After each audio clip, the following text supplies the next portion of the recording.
daawwattoota Raahel Tuubiitii fi Argannee Tuubii har'aka waf jaalalaa fi Hulanii Tuubiin na bira jiru kuni dhiidhan booda erga inni darbee akkanumatti bashannanne gadi baane isaanis kun na bira jiru isaanillee maqaa isaaniitiin kaasanii hanga ganda isaaniitti isin ibsuu danda'u amma karaa isaaniitti isin deebisaa jechuudha.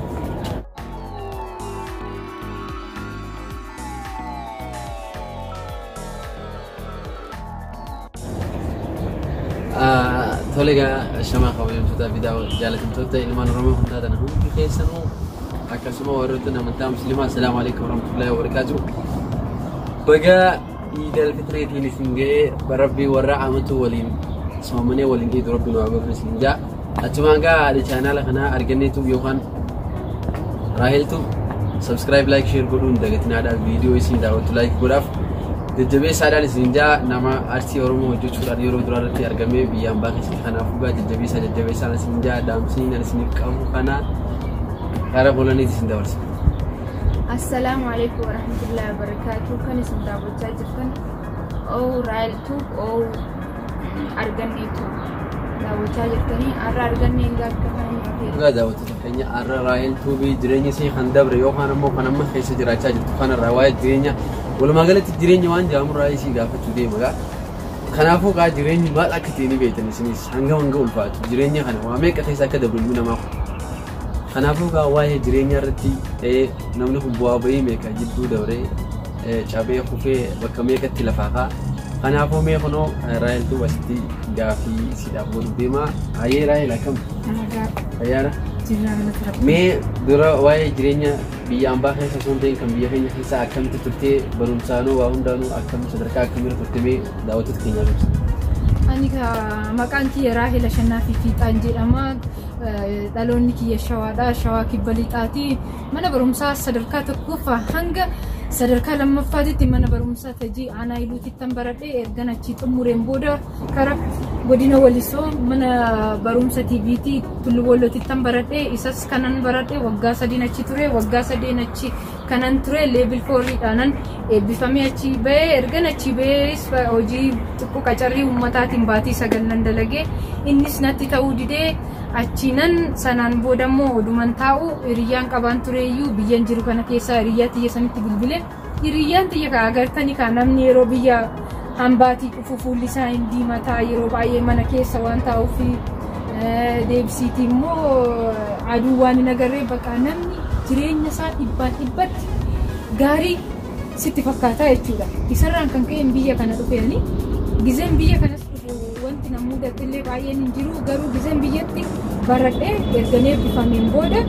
yaa'anii gizee baayindarii fi matseetii kana qopheessinu jechuudha. Yeroo san mudannoo guddaa hangana hin jenne hanga dhibeerra ga'utti kan na mudatee turan innis maal seetee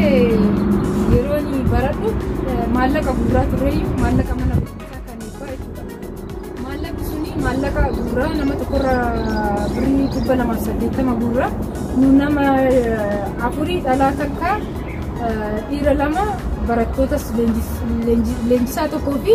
leenjitoota afurii jechuudha na wajjin isaan keessaa maallaqa qabduun ture yeroo maallaqa qabu sana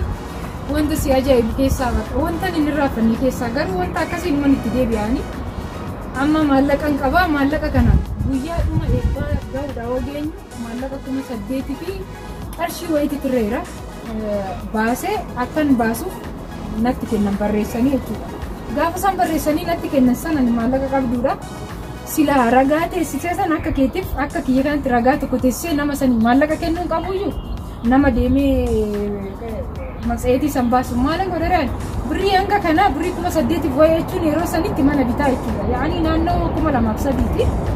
kee ani zim jedhee mucaatti sii kennaa mucichi anuma biraa fuudhee Finfinneetti qajeelaa mucicha waan taateen tuqanii mucicha birrii kanarraa fudhatu. Birrii saniif itti gaafatamtuun eenyudha? Ana isa tokkoffaa ragaan qabu wanta si ajaa'ibu keessa maal goonaree mucichi ani dubara itti kenne bakka mucaan asiinarra nakaadee kara manaa galuu isaati anis hidhaa galee taa'uu kiyyeedhe keessa kiyyas nama hansiisne halkanii guyyaa aduma cinqamu mucichi barii lammataa naa dhufe mucaan dhufee maal godharee hin deeme mana barumsaa deeme ishiin natti kennitee jirti ana harka hattuu fudhate Finfinnee keessatti sa'aatii mucaan dhugaa jirtu dubbatee dhugaa jirtu mucaan naa dubbate amma achiin sa'aatii waliin telefoona isaa wajjiniin maallaqni kun ni fudhatamee deemee dhufee harka kennate gaafa sanitti gaafatamaan diinii mana barumsaa keenya fuudhee iddoo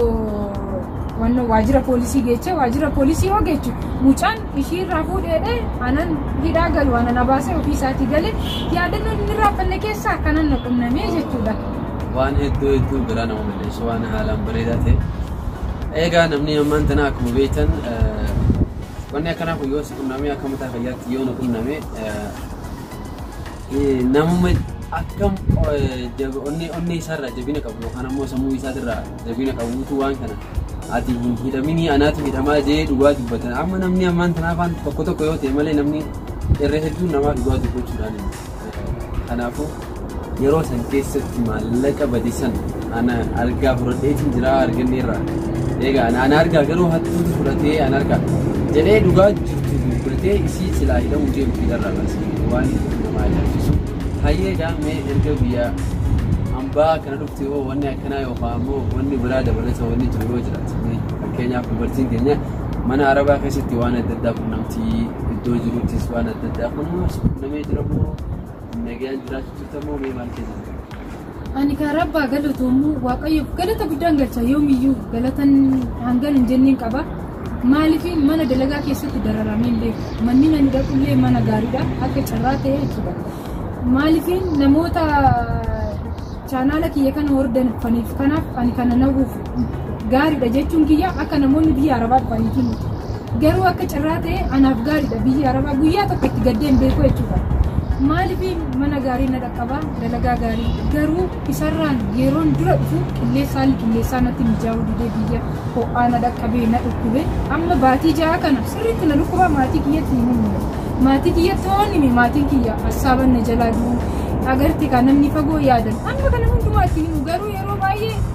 haati kiyyaa fi abbaan kiyya maalinni eduu baqa manaa masii agarra maaliifin agarte haati kee oduu sibiran jiraati wannaati taatu san agarte uumaman kennaa kun kennaa rabbiitii muti jechuudha haadholeedha yeroo akkasumaan jira san guutuu warra kiyya kana guutuu nama hundaanuu ani nagaadhan jira garuu baay'ee na dhukkube yookiin du'u yookiin jiraachuu jira jechuudha baay'ee na dhukkuba kanaafuu kan mabichaan na qunname isaayyuu nama gaariidha mana yaalaa na geessanii qoricha naa kennanii kana dabarsee isarraanis kunoo har'ammoo rabbiin haa galatoomu har'a kun yeroo kooronaatti irra geenyee gizoon biyya kiyyatti nan gala jedhee haalli naa mijaa'ee nan gala jedhu kooroonaan dhufee kanaafuu rabbiin ka daawwattootni kiyyas hundumti keessan rabbiin maatii keetiin si haa ga'u naan jedhaadha biyya ormaa keessaan amma waggaa ja'a keessatti haadha abbaa kiyya nagarree dhiimoodhaan wal agarraa bilbila daareektii malee maatiin kiyya na argeen beeku anillee waggaa ja'a kunoo waggaa ja'a jechuun umurii waggaa ja'a umurii dhufa irratti dabalu jechuun jaartii guddoo nama jabaa ta'e maatii keetiin rabbi nagaan si haa galchu naan jedhaadha wof jaalalaati sarraasitti kan dhufee nu gaafachaa jiruu fi kuulanii tuubii baay'een galateeffadhaa chaanaala isaanii chaanaala kiyyas argannee tuubii raahel tuubii fi kuulanii tuubii wof jaalala kanaafuu like subscribe gochuudhaan maatii keenya ta'uu akka ni raffannee bakka jirtan hundumattuu nageenyi jaalalli isin haa baay'atu amma kaakara kuulaniitii fi wof jaalalaatitti isin dabarsaa isaan yaada kennanii kara xumuraatitti deemnaa. Egaa akkasii mee kuulaniitu ati hoo jireenyi biyya hambaa keessatti wanni qunname yookaan ammoo wanni sitti tolee jireenyi biyya hambaa keessa akkam haala akkamiin jiraachuu jirta? Gaafii na gaafachuu keetii hedduu godhatu jira naafate jireenya biyya ormaa keessatti jireenya biyya ormaa keessa jiraattu waa hedduudha agarta waa hedduudha qunnamta waa hedduu keessa dabarta akkas ta'ee garuu an jireenya nama jiraadhu kana keessa alhamdulillah jireenya badaa waliin na qunnamee hin jiru jireenya gaariin jiraachuu jira garuu namoota tokko wanni hin dhaamu barbaadu gamanaan ilmi namaa tokko namni yoomiyyuu taanaan rakkoo fi bal'ina keessaas ni dabra waan bal'ina ja'an kun ni dhufaas ni dabraasi saniifuu yeroo ammaan tanaa keessatti harkannees jettanii waliin ka'ina biyya namaa keessa warri jiru hunduutu nuti wal qixa akkasumas hunduu mure nuti harkannus dhabnus maaliif biyya teenyarra waan hin jirreef waan takka ta'e nutti hin mul'atu yaabboleen kiyya saniifaa wanni jechuu barbaadu jireenyi kun hanga xiqqaadha hanga xiqqaa kana qabna jettanii hin goonina harkanni jettanii xiqqishoo ifirraa wanni hin jeeyina hanquma qiyaasa keessanii deemaan isin hin jaa hangama kiyyaan akkanaan jaa garuu harkadhus dhabus ana biratti waan takka ta'e natti hin mul'atu maaliif jennaan qabeenya jechuun fiixeessa amma dhufa amma dabraa jechuudha saniifuu an jireenyaan biyya ormaa keessa jiraatu jiru kana keessatti waan takka alhamdulillah wanni na qunnamee hin jiru alhamdulillah